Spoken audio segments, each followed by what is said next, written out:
Este é o canal História Cabulosa, e o que você está prestes a ouvir não é apenas história, é a confissão sussurrada de um crime que define nossa civilização. Gancho. Você acredita em Deus? Não me responda. Responda-me isto.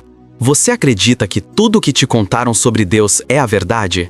Pense no Vaticano, uma cidade dentro de uma cidade, o centro de poder que moldou o Ocidente, controlou reis e esmagou impérios.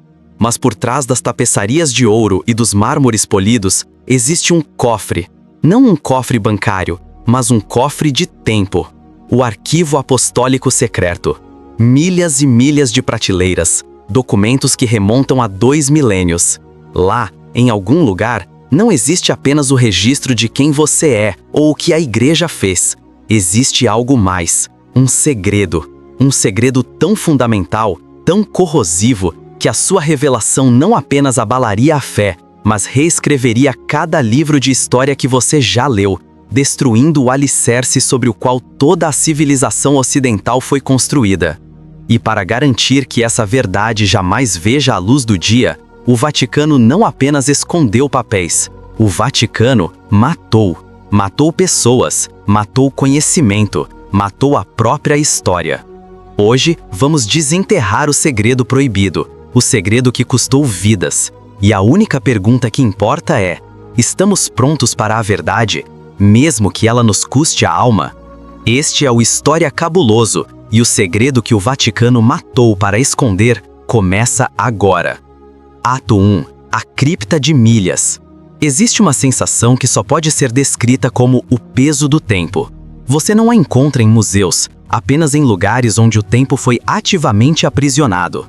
O Arquivo Apostólico Secreto, o Archivum Secretum Apostolicum Vaticanum, como era chamado até 2019, não é uma biblioteca. É uma máquina do tempo com barreiras de aço. Imagine entrar. Você desce, passando por portões de ferro forjados, guardados por soldados que juraram lealdade a algo que vai além de um país, uma doutrina. Você passa por câmeras ao presente. A igreja sempre negou que ali existam segredos no sentido sensacionalista. Eles dizem que são apenas registros administrativos, cartas de reis, documentos papais. E claro, isso é parcialmente verdade. Mas a verdadeira natureza do segredo não está naquilo que está escrito nos documentos mais famosos, mas naquilo que foi removido, naquilo que foi rejeitado e, acima de tudo, naquilo que foi destruído. O segredo proibido não é um único documento. É a soma de todos os documentos que confirmam uma narrativa alternativa da origem da fé cristã. Uma narrativa que transforma Jesus Cristo de um ser divino em um líder político-social, casado, com descendência e, crucialmente, um professor cuja mensagem original foi distorcida e cooptada pelo poder imperial romano. A máquina de encobrimento começou a operar formalmente no século IV. Antes disso, o cristianismo era um caos de seitas concorrentes, cada uma com sua própria versão dos ensinamentos de Cristo. E então veio o Império. Constantino e a fabricação da verdade. Em 325 d.C., o imperador Constantino convocou o Concílio de Nicéia. Esta não foi uma reunião teológica inocente, foi um golpe de estado espiritual.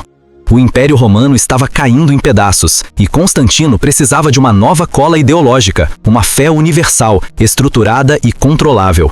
Ele não estava interessado na salvação das almas, mas na ordem das legiões. Em Nicéia, dezenas de gospels, cartas e tradições foram colocadas na mesa. E ali, sob a égide imperial, votou-se. Votou-se sobre a natureza de Cristo. Votou-se se ele era totalmente divino, totalmente humano ou uma mistura. E tudo que não se encaixava na nova doutrina estatal, tudo que sugeria que Cristo tinha fraquezas humanas, que ele era apenas um grande sábio, ou que a salvação vinha do conhecimento pessoal, gnose, e não da obediência à hierarquia, foi marcado como heresia. A heresia não era apenas um erro teológico. A heresia se tornou, por decreto imperial, um crime contra o Estado. O Vaticano esconde a ata completa desse concílio, não a versão editada que conhecemos, mas os debates brutos, as ameaças veladas e a lista exaustiva de textos que foram condenados à fogueira. Esses textos, se existissem hoje, confirmariam o que o Vaticano mais teme, que a igreja nasceu de uma barganha política, não de um milagre divino. Ato 2. A heresia original e o conhecimento perdido. Para entender a profundidade do segredo, temos que viajar para a mente dos primeiros oponentes do que se tornaria a Igreja Católica Romana, os gnósticos. Os gnósticos eram, em essência, os seguidores da linha de pensamento que a fé era secundária ao conhecimento, gnose. Eles acreditavam que o mundo material era uma prisão imperfeita, criada não por um Deus perfeito, mas por uma entidade menor, um demiurgo. O Deus verdadeiro era inacessível, e o caminho para ele não passava por um sacerdote ou por rituais públicos, mas por uma jornada interior, pessoal e intelectual. Isso era dinamite. O gnóstico não precisava da igreja, ele não precisava de dízimos, ele não precisava de intermediários. Se cada indivíduo pudesse se conectar diretamente ao divino através do conhecimento secreto, toda a estrutura de poder da igreja desmoronava. O Vaticano, através de seus séculos de ocultação, não apenas enterrou os textos gnósticos, ele ativamente os apagou da memória coletiva, reescrevendo a história dos primeiros séculos como uma luta vitoriosa contra as seitas dementes. O milagre de Nag Hammadi, o que escapou. Em 1945, no Egito, perto da cidade de Nag Hammadi, aconteceu um milagre para a história e um pesadelo para os arquivos secretos. Um fazendeiro encontrou uma jarra de cerâmica contendo 13 códices de papiro encadernados em couro. Eram textos gnósticos. Eles haviam sido enterrados no século IV d.C., provavelmente por monges que tentavam salvá-los da grande purga de Constantino. O que esses textos revelam é a ponta do iceberg do segredo proibido. 1. O Evangelho de Tomé. Nele, Jesus não fala de si como o único Filho de Deus ou como um Messias que morre pelos pecados. Ele fala através de 114 logia, ditos ou provérbios secretos. Ele é um guru, um mestre da sabedoria. A salvação não vem da cruz, mas da compreensão da natureza da existência. Se vocês trouxerem à luz o que está dentro de vocês, o que vocês têm os salvará. Se vocês não trouxerem à luz o que está dentro de vocês, o que vocês não têm os destruirá. Totalmente em desacordo com a doutrina da igreja. 2. O Evangelho de Filipe. Este texto é a grande bomba. Ele não apenas sugere, mas afirma com clareza explosiva o papel central de Maria Madalena e sua relação íntima com Jesus. Ele a descreve como a companheira de Cristo, beijada por ele frequentemente. O Vaticano nega que Maria Madalena fosse mais do que uma seguidora reformada. Por que essa negação é tão violenta? Porque se Jesus fosse casado, se tivesse uma companheira e, inevitavelmente, descendentes, a narrativa de sua divindade total e o celibato sacerdotal caem por terra. Ele se torna humano, falível, parte de uma dinastia. E se existe uma linhagem de sangue de Cristo, o poder temporal da igreja é usurpado por uma família. O expurgo de Madalena. O segredo aqui é o apagamento do feminino sagrado. No cristianismo primitivo havia um equilíbrio. Madalena era a apóstola dos apóstolos. Mas o poder masculino da hierarquia romana não podia tolerar uma mulher com esse nível de autoridade e conhecimento espiritual, gnoses. O que está escondido nos arquivos do Vaticano são os registros internos das decisões tomadas para transformar Madalena de apóstola a prostituta. Esta transformação, orquestrada por Gregório Magno no século VI, foi um ato de assassinato de caráter, projetado para destruir o modelo de liderança feminina e, por extensão, todos os textos que davam credibilidade ao seu conhecimento e ao seu vínculo com Jesus. Essa chacina documental, essa purgação da história, é o crime central. Eles mataram a história para que pudessem controlar a fé, e eles mataram o conhecimento para que pudessem controlar você. Ato 3. A máquina de ocultação e o preço de sangue. O conhecimento é um perigo apenas quando ele é acessível. Uma vez que a igreja definiu sua narrativa em Nicéia, sua missão pelos séculos seguintes foi garantir que nenhum artefato ou documento que a contradissesse sobrevivesse. E quando a informação não podia ser queimada, ela era enterrada. E se as pessoas se recusassem a enterrar a informação, as pessoas eram enterradas. A Biblioteca de Alexandria e o incêndio calculado. Uma das lendas que o Vaticano odeia é sua associação direta com a destruição total da maior biblioteca do mundo antigo, Alexandria. Embora a destruição tenha sido um processo gradual, envolvendo romanos, cristãos e muçulmanos, a fase mais crítica, aquela que queimou a maioria dos textos gnósticos, herméticos e científicos que contradiziam a criação bíblica, ocorreu sob influência cristã.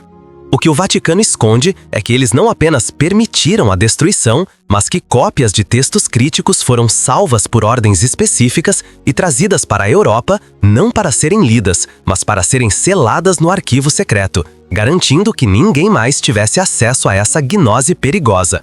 O segredo é que o Vaticano detém conhecimento científico e histórico que o mundo perdeu. O caso templário não era ouro, era informação.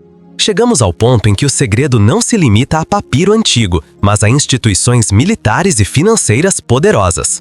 Os cavaleiros Templários, fundados no século XII, surgiram após as Cruzadas. Sua missão oficial era proteger peregrinos. Sua missão real, segundo a teoria do segredo proibido, era desenterrar a verdade em Jerusalém. Durante quase um século, eles tiveram acesso irrestrito ao Templo de Salomão. O que eles encontraram? Não era apenas o Santo Graal ou a Arca da Aliança. O que eles encontraram foram documentos escondidos no subsolo do templo que detalhavam a vida terrena de Jesus, a linhagem de Davi e, crucialmente, a prova de que o Jesus da Igreja Católica Romana era uma ficção teológica. Talvez a prova da dinastia real de Cristo. Eles se tornaram ricos, poderosos e, de repente, perigosos. Quando o rei Filipe IV da França, desesperado por dinheiro, decidiu agir contra eles, ele o fez com a permissão e bênção de um papa fraco, Clemente V.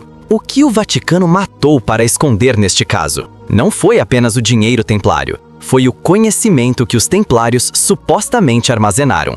Na sexta-feira, 13 de outubro de 1307, os templários foram presos sob acusações de heresia, sodomia e adoração de ídolos. A tortura foi brutal. O Vaticano detém os registros completos desses julgamentos. Documentos que descrevem onde os templários disseram ter escondido seus tesouros. E, incrivelmente, alguns desses documentos de interrogação sugerem que o verdadeiro tesouro era um registro histórico, um evangelho de sangue, guardado por séculos. Se o segredo era apenas financeiro, por que a execução foi tão rápida e o extermínio tão completo? Porque a informação que eles possuíam ameaçava o poder papal. O Vaticano não queria apenas o ouro, queria o silêncio. E o que aconteceu com os documentos que os templários não conseguiram esconder? A suspeita é que foram absorvidos, selados na cripta do arquivo secreto, esperando que o tempo apagasse a memória da instituição. Ato 4. O segredo de sangue e o renascimento silencioso.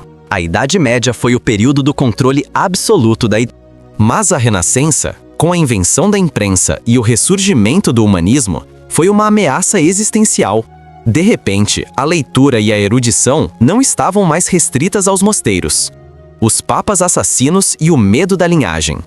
Se o segredo proibido é a linhagem de Jesus, a Igreja sempre esteve em pânico com qualquer pessoa ou grupo que defendesse essa ideia.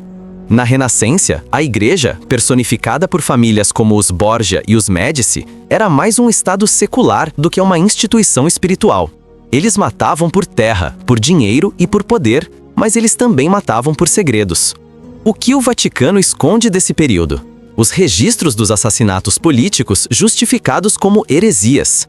Pense em Savonarola, um frade que pregava contra a corrupção papal e que foi queimado publicamente.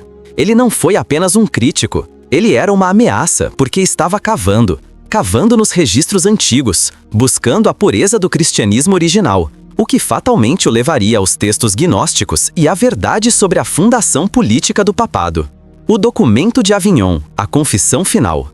Dizem que, trancado em uma das câmaras mais seguras do arquivo, está um documento que data do período do papado de Avignon, século XIV. Este período de cisma e confusão resultou em uma vastíssima quantidade de correspondência interna e confissões.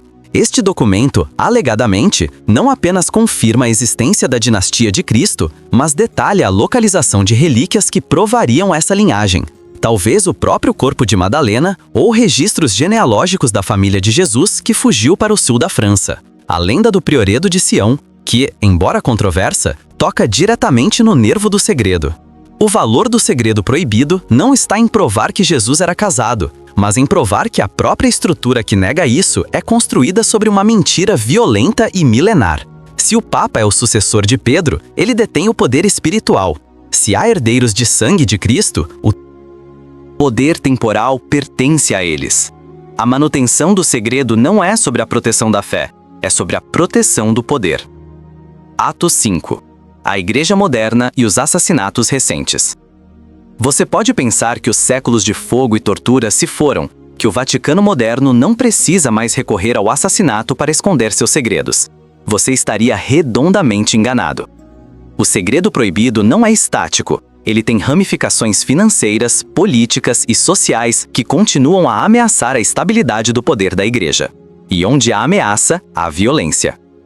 O caso Roberto Calvi, o banqueiro de Deus. Em 1982, Roberto Calvi, apelidado de o Banqueiro de Deus, foi encontrado pendurado sob a ponte Blackfriars, em Londres. Sua morte foi inicialmente considerada suicídio, mas Calvi era o presidente do Banco Ambrosiano e tinha laços profundos e obscuros com o Instituto para as Obras de Religião, o Banco do Vaticano. O escândalo era sobre dinheiro, lavagem de dinheiro da máfia, desvios maciços e corrupção. Mas por que isso se conecta ao segredo proibido? Porque, para limpar trilhas de dinheiro dessa magnitude, o IOR utilizava contas offshore secretas e estruturas complexas que exigiam o silêncio absoluto de seus operadores. Calvi sabia demais. Ele sabia não apenas para onde o dinheiro ia, mas de onde vinha e, mais importante, o que o Vaticano estava disposto a fazer para proteger seus interesses. O que o Vaticano esconde nos arquivos sobre Calvi não são apenas as transações financeiras, são as cartas de chantagem de Calvi aos cardeais, cartas que ameaçavam expor segredos muito maiores do que fraudes. O medo é que a corrupção financeira fosse o preço de manter o silêncio sobre segredos históricos e talvez o financiamento de operações internacionais de supressão de informações. A morte de Calvi foi um aviso brutal e moderno. O segredo tem um preço em libras e em vidas. O desaparecimento de Emanuela Orlandi. Em 1983, Emanuela Orlandi, uma jovem de 15 anos, cidadã do Vaticano e filha de um funcionário da Santa Sé, desapareceu. Este caso é um buraco negro na história moderna do Vaticano. O caso Orlandi tem sido ligado a tudo: grupos terroristas, a máfia, tráfico de pessoas e, claro, segredos sexuais e financeiros da cúpula da Igreja. Mas existe uma teoria que a liga diretamente ao segredo proibido. A teoria sugere que Emanuela foi sequestrada como uma ferramenta de negociação para silenciar alguém, possivelmente seu próprio pai, Hércules Orlandi, ou um cardeal que estava prestes a revelar informações críticas sobre os laços entre o Vaticano, a máfia e as tentativas de recuperar documentos templários ou gnósticos perdidos. Seu desaparecimento não foi um acidente, foi um sequestro de alto nível orquestrado para manter uma linha de silêncio.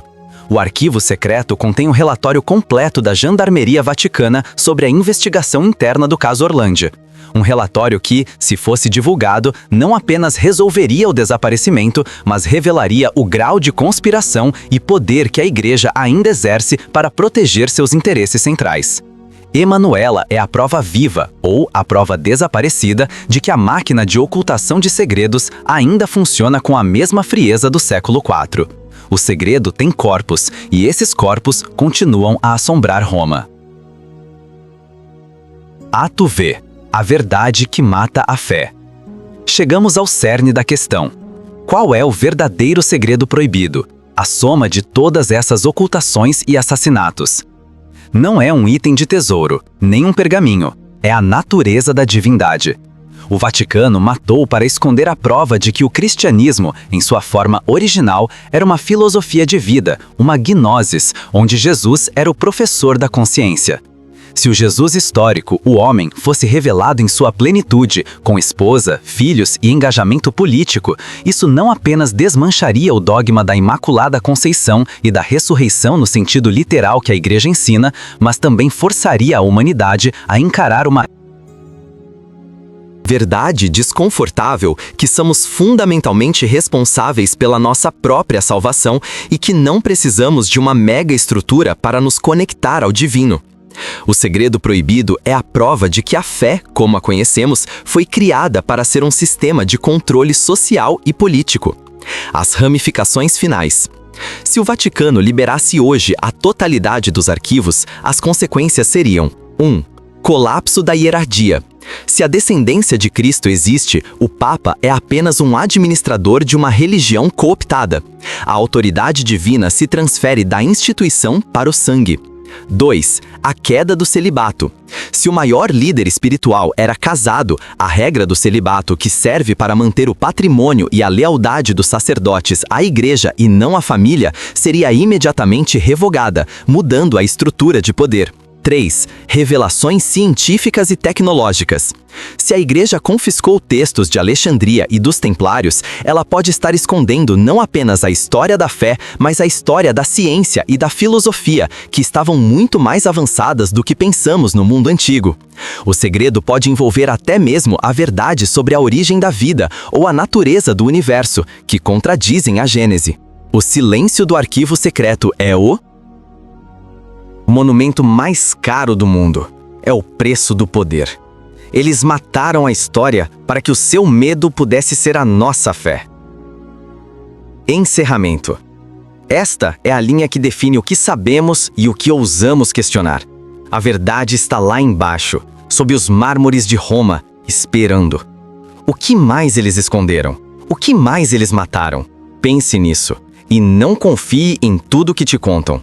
Eu sou o narrador do História Cabulosa, e a história, a verdadeira história, nunca perdoa. Fiquem com a gnose. Fim do roteiro.